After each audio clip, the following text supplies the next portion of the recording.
নমস্কার, আপনারা দেখছেন সংবাদ শিরোনাম। শুরু করছি সন্ধ্যার আপডেট। ২৭ বছরের ইতিহাসে সর্বোচ্চ রাজস্ব আদায়ের রেকর্ড গড়ল হলদিয়া পৌরসভা। প্রায় ১০০ কোটি টাকার বেশি রাজস্ব আদায়ের রেকর্ড গড়ল এই পৌরসভা। ১০০ কোটি রাজস্ব সংগ্রহ করে রেকর্ড গড়ল হলদিয়া পুরসভা। রাজস্ব আদায়ের সর্বকালীন রেকর্ড গড়ল হলদিয়া পুরসভা।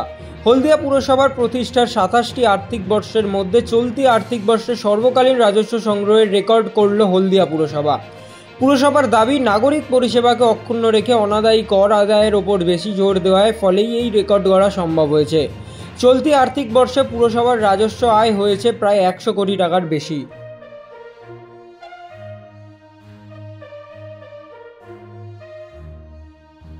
দাসপুরে ক্রিকেট খেলা উদ্বোধন করলেন দিলীপ ঘোষ ও তন্ময় ভট্টাচার্য।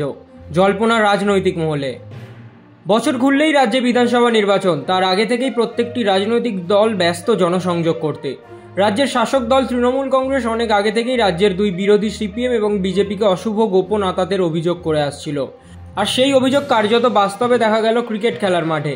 বৃহস্পতিবার একটি ক্রিকেট খেলার উদ্বোধনী মঞ্চে দেখা গেল সিপিআইএম নেতা তন্ময় ভট্টাচার্য এবং রাজ্য বিজেপির প্রাক্তন সভাপতি তথা মেদিনীপুর লোকসভার প্রাক্তন সাংসদ দিলীপ ঘোষকে।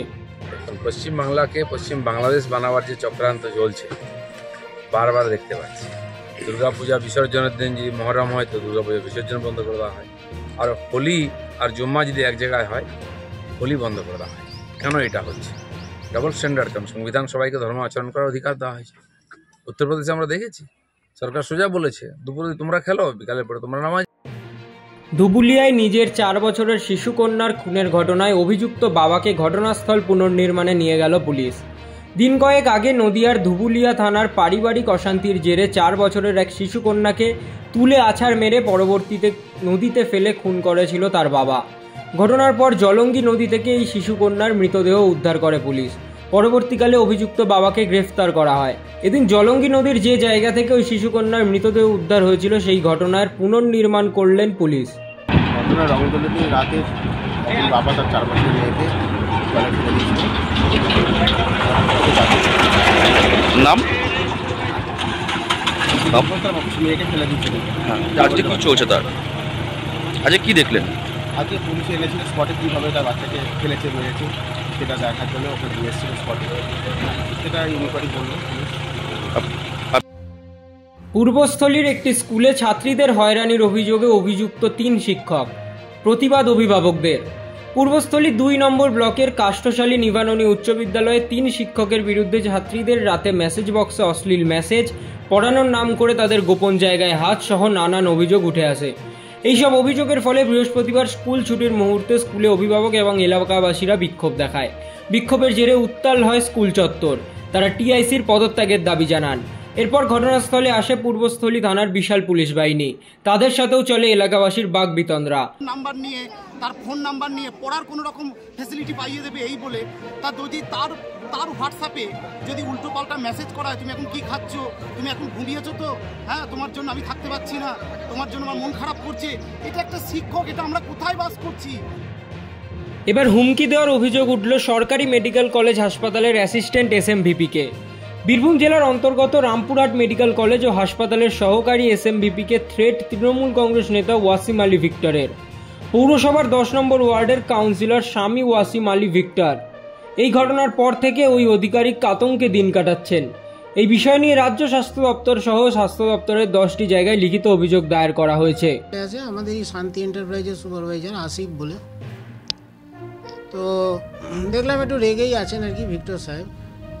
ওনার বক্তব্যটা হচ্ছে যে আপনি বিকি শেখের ব্যাপারে খুব বাড়াবাড়ি করছেন, আপনি বাড়াবাড়িটা বন্ধ করুন, না হলে কিন্তু হসপিটালে বিশৃঙ্খলা হলে আপনি দায়ী থাকবেন। মন্ত্রীর গড়ে সদর এলাকাতেই জল নিয়ে হাহাকার। গ্রীষ্মকাল শুরু হওয়ার আগেই তীব্র জলসংকট, তারপরেও এখনও বাড়ি বাড়ি হয়নি পিএইচির পাইপলাইনের জনসংযোগের কাজ। তাই এবার জলের দাবিতে রাস্তায় নামলেন মহিলারা। সকাল সকাল হাসপাতালগামী রাস্তার কাজ আটকে জলের দাবিতে পথে বসে টায়ার জ্বালিয়ে তুমুল বিক্ষোভ। বিক্ষোভের মুখে পড়তে হলো তৃণমূলের স্থানীয় পঞ্চায়েত সদস্যার স্বামীকেও।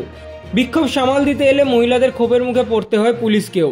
যদিও মন্ত্রীর দাবি দ্রুত জলসংযোগ হয়ে যাবে বাড়ি বাড়ি। জল পেয়ে যাবে, জলের অসুবিধা নাই।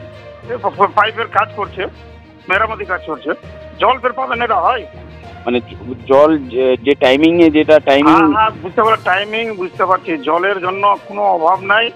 জলের জন্য আমাদের মাননীয় মুখ্যমন্ত্রী সমস্ত ব্যবস্থাপনা করেছে। এখন কোথাও যদি পাইপ লাইন যদি খারাপ থাকে ওটা হয়তো মেরামতি করছে, তার জন্য হয়তো কিছুক্ষণ হয়তো বিলম্ব হতে পারে। শুক্রবার সকাল 7টা নাগাদ লাইন পারাপার করতে গিয়ে উল্টো লাইনে ট্রেন আসার ভয় পেয়ে রেল ব্রিজ থেকে নিচে ঝাঁপ দেন বছর 34-এর এক মহিলা। প্রত্যক্ষদর্শীদের মতে তার স্বামীও সঙ্গে ছিলেন। স্বামী অনেকটাই পিছনে ছিলেন। মহিলা ভয় পেয়ে ঝাঁপ দেওয়ায় রেল ব্রিজের লোহার পিলারে তার মাথা লেগে ফেটে যায় বলেই জানান স্থানীয় বাসিন্দারা। আধ ঘন্টা পরে খবর পেয়ে ঘটনাস্থলে আসে লেকটাউন থানার পুলিশ। রেল ব্রিজের নিচে রক্তাক্ত অবস্থায় পড়ে থাকা মহিলার মৃতদেহ নিয়ে যাওয়া হয় আরজিকর হাসপাতালে। গাড়ি আসছিল, ওরা রেল লাইন দিয়ে পার হচ্ছিল, বাঁচার জন্যে নিচে ঝাঁপ মেরেছে।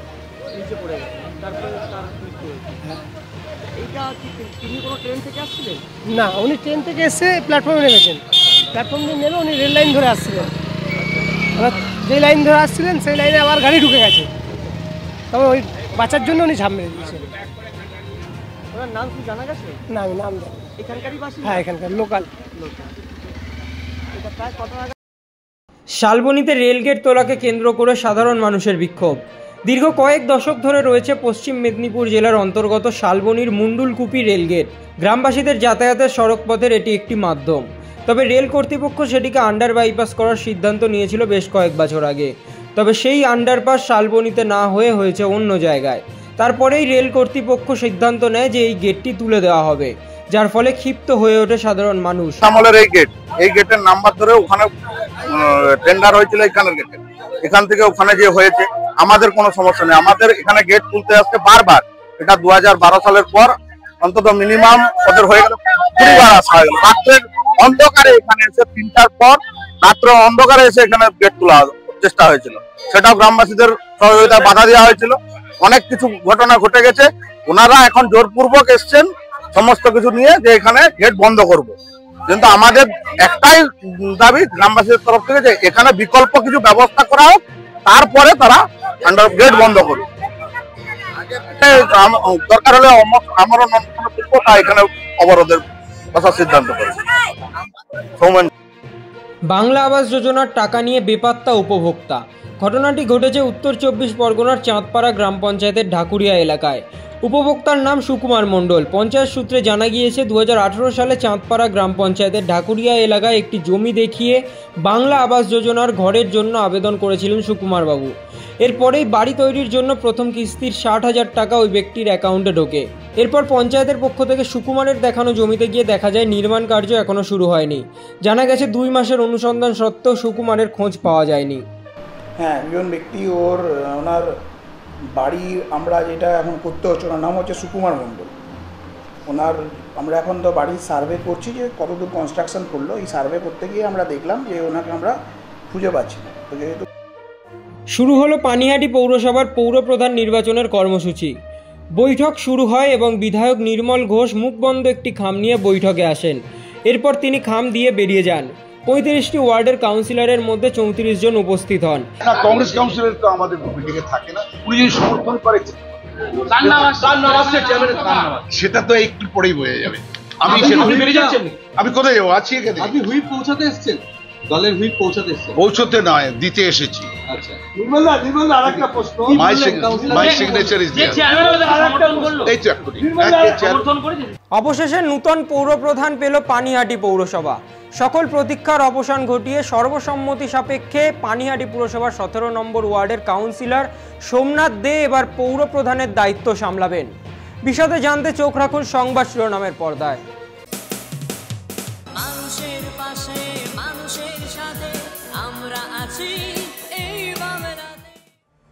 আপনারা দেখছেন সংবাদ শিরোনাম। দেখলেন তো অনেক কিছু, এবার দেখুন নতুন কিছু।